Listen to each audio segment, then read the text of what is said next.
one of the main points of tonight's show, and that is the mailbag.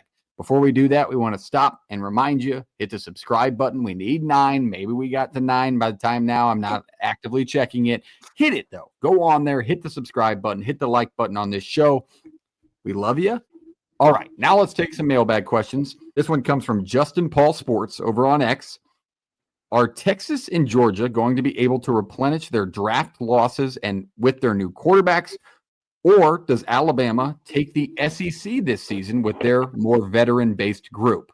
What do you think, Jake? Well, all three of them, it's an interesting question, and I get where Justin Paul's coming from, but all three of them are going through quarterback changes. So there's a similarity between the three. All three of them rank in the top 5, though, of returning production. So I know Alabama's 2 right now, and they do have a really good veteran group, like he said, but all 3 new quarterbacks leads me to think, like, if you're going through a new quarterback, anything can happen. And I think these teams are susceptible to that as well. I know that there's talent everywhere else in the field for them, but it's the most important position on the team for a reason. Texas and Georgia, I thought they both went into the spring portal and replenished some good defensive line pieces that I think they desperately needed. They picked up the Jack Endries kid, Texas did, from Cal, the tight end. We'll learn his name when we go through preseason stuff. He's going to be a stud. He's replacing Gunnar Helm.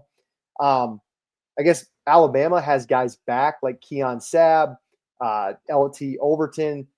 So it just kind of depends. I think they're both really talented. Alabama just has more familiar faces. So it's safe to trust Alabama, I guess, with everything they have back.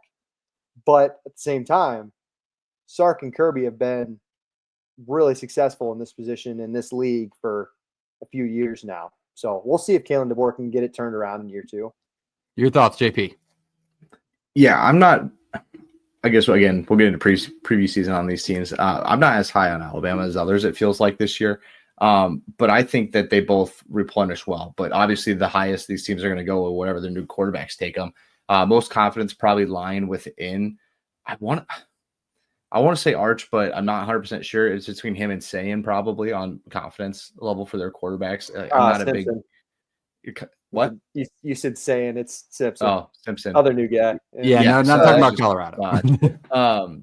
Just looking at those teams, like they all recruit really well out of high school, and that helps a ton, right? It's supplemented by the portal. It's not built by the portal. So I think the SEC is pretty wide open right now. These 3 teams would be in the conversation.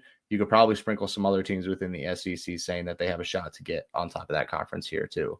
A little too early to say, I guess, before I really get into these rosters and how the schedule lays out for each of them.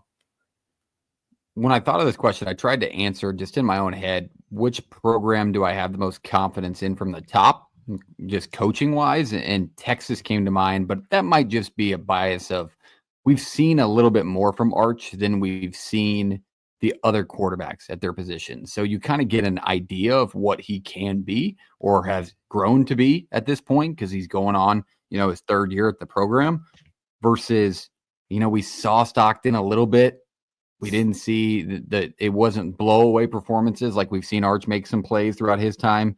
And then Alabama, like you mentioned, JP, we haven't seen a lot from Simpson. Obviously, he's out of Alabama. He's a great football player. But out of those 3, the quarterback position's uberly important in college football, as it is in any football. But in college football especially, it feels like. And Texas just seems to be in a spot to me where I wouldn't say that Alabama feels like they're going to overtake them just because of the experience of their group altogether.